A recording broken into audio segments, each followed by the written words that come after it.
Hey everybody, Kevin here for WranglerForum.com. Today we're going to be talking about improving your trail communication. And one of the companies that makes some great GMRS radios is Midland. They were kind enough to send us a couple of their radios to take a look at and review.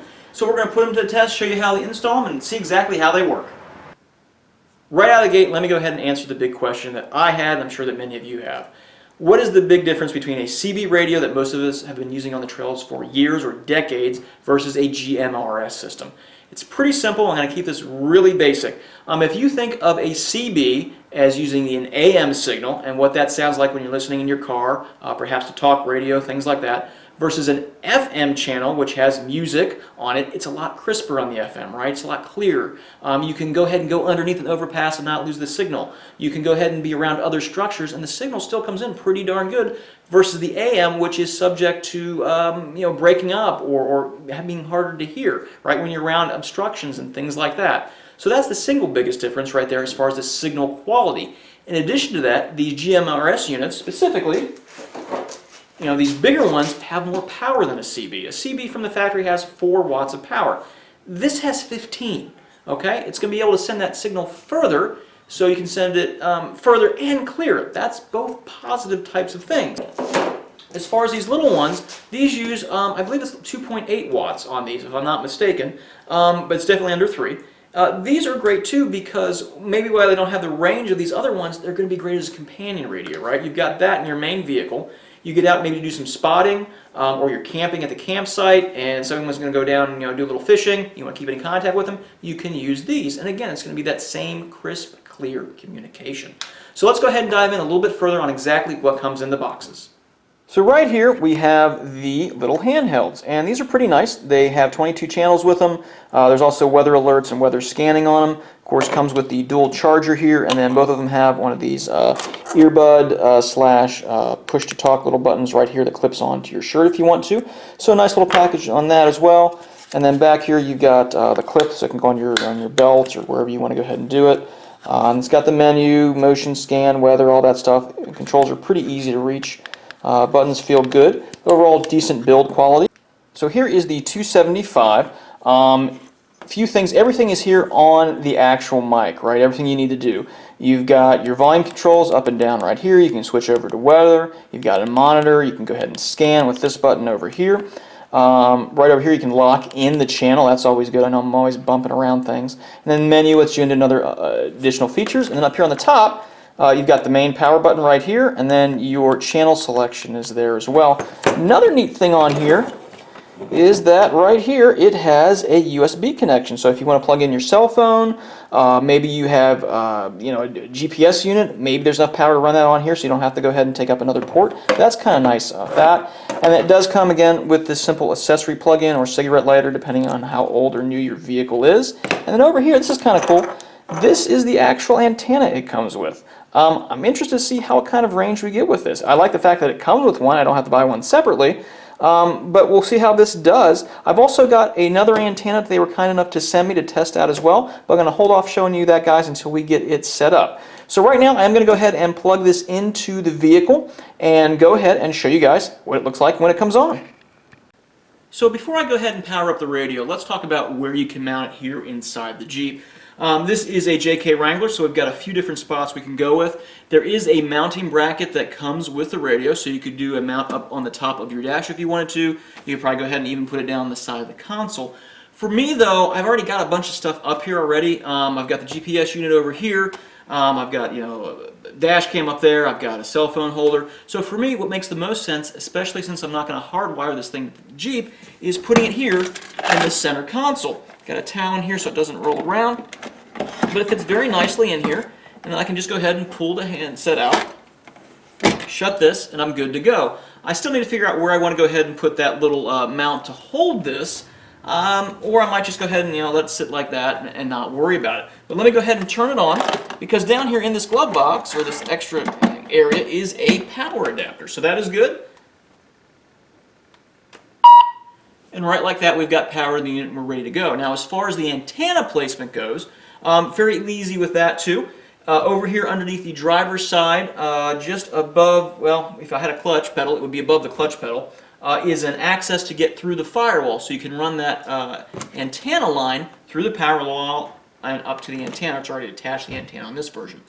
So that's very easy to do too. The thing you want to do with this is make sure you don't coil this wire around. That could interfere with the signal on the reception and receiving. You want to make sure you kind of have it strung out. So this is a pretty long antenna cord. I would say you might want to bring it in, maybe run it around, and have it come back in maybe from the other side, from the passenger area, and then enter into the glove box if you choose to go ahead and put your radio here.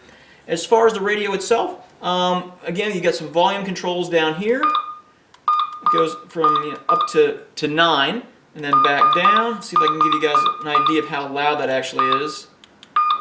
Let's look at weather. Nope. Okay, so there we go. So you can hear the static on that. That's at 1.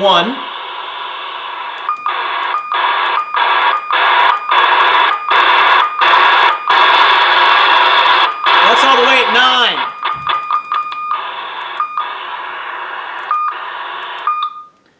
So definitely no problems hearing this thing. I think even if you're rolling around with the top down, you should be able to hear it out with the wind gusts and things like that. Overall, it feels pretty good. I don't think you're going to have any problem. Push to talk's going to be fine with it. Channels, you're going to have to kind of move the channel, but I think once you're on a channel, you're not going to be moving around, so it's not going to be something you're going to be fiddling with all the time.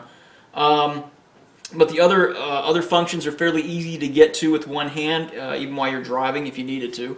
And also over here on the side, it does have a spot where you can plug in one of the earbud things as well, similar to what's on the smaller radios. So overall, I think it works pretty well, and for me, I think this is the spot that I'm going to leave it in. I also did try plugging in the GPS to the USB connection on the main unit down there, and it was showing that the GPS was charging directly from the unit, so that's good to know as well. Overall, though, I think the next thing we need to do is see how far this thing works, right? That's the big question. How far can I go and have this thing work? What I'm going to do is going to go ahead and fully charge the small handheld units, and I'm going to leave one here at the house. I'm going to take this out into the field, and we'll see exactly how far we can go. Had a chance to test the radios in 2 different environments. One around my house, more of a suburban area with housing developments, some light retail up on our main street, going in different directions. And then 2, I just got back last week from spending 3 full days off-road at Winrock Park down in Oliver Springs, Tennessee. So I think I have a pretty good handle on how these antennas work, how the overall GMS system works in a trail guiding environment. Overall, I'm pretty happy with how everything did, but let me go ahead and break down a few things for you guys to give you a reasonable expectation of how far you're able to transmit and receive with these radios. So first of all, I tested 3 antennas. 1, the small antenna that was included. 2, the 3.5 or Ghost antenna, and this uses an NMO style mount. And I went out and picked up a hood mount, magnetic hood mount from Midland, as well as their larger antenna to kind of really give a good mix of potentially what you may be interested in purchasing. So here's what I found out. I left the small handheld at home and then drove in different directions from my house. I found that these really kind of worked the same in that type of environment. I got out to about 2.5 to 3 miles before I just couldn't really hear any signal back or forth. And I think that really found the overall limits of the handheld radio being able to be picked up and receiving a signal from the larger 15-watt unit. But still, that's pretty darn impressive. A couple of things. This antenna was probably the most clear going out to about a mile, in that first mile of distance. For whatever reason, I don't know if it's because it's more compact or the way it's made, but it was just a much clearer audio that I heard. This one, of course, being the tallest, yep, it went the furthest, right? I could still really hear good at 3 miles. It was starting to break up maybe just a little bit, and then pretty much right after that, was probably the max range that I could get back a signal to the handheld. But surprisingly enough, the included antenna also worked really well. I was very impressed with it. As far as in an off-road environment, again, 3 days down at Winrock, I was tail gunning for a group of about 14 vehicles, handed one of these small, small little radios to the trail leader. And it was great that I had that because actually I was also running a CB as a comparison, and the CB developed some problems with sending signal. I had to have the squelch to the point where it was almost constant static in order for me to get out, and so there was something going on there. Not sure exactly what, but anyway, I was happy to have this with me as a backup. In that setting, again, 14 vehicles, you're certainly not going to be spaced 2 or 3 miles away from each other. But at the same time, there are a lot of hills and ups and downs and blind turns where you're not going to be able to see vehicles, and the system worked great. There was no problems or issues with it. Howard, that thing coming across those rocks look good. Thank you. It's quite the adrenaline rush. The biggest thing I noticed between it and the CB was that every once in a while on that CB you'll get a large burst of static for a while and you got to adjust everything. This system didn't really have that. Every once in a while I hear, you know, a pop of static and then it was gone. And I talked to my friend who was leading the group, you know, what was your experience with this? How was the clarity of the, you know, the conversation? He said it was fine. There were a couple times, you know, where I did get a little bit of static, or depending if there was a really major difference in elevation, may have been a little bit weaker sound on the volume, but overall it worked really well. I will say the battery on the handheld lasted most of the day, but not fully. But I think I actually am to blame for that. I don't think the day we tested it, I had it fully charged. I used it a little bit the prior day, so that's more my fault than the radio's fault. But again, no problems or issues with it. Again, all three antennas worked really well, and again, it was only 14 vehicles, so you know, this one's fine. Any of these would work fine in that situation. Interesting fact, though, we had another group following us that day, and at one point we split off. They were going to go run a downhill section that we weren't. We were heading over to a more scenic overview, which is great at Windrock. It's up by the windmills. I highly recommend it on a clear day. It's gorgeous. But the way in which we had to go down the hill and then go around, and the way they were going in the opposite direction, I'm guessing we were somewhere probably around 8, maybe even almost 10 miles away from each other at one point, and I could still hear them talking. I couldn't really communicate with them, unfortunately, because we were down lower and they were up higher.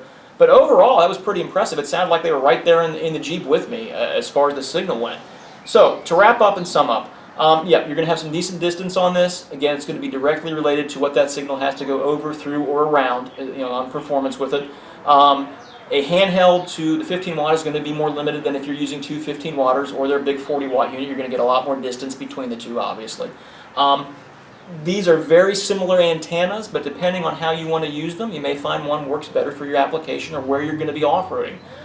That being said, I have no problems or issues with this system. It worked great. Plan to keep using it. If you all have any questions, comments, let me know down below. I'll do my best to answer those for you. But until next time, this is Kevin for WranglerForum.com, and I hope to see you on the trail.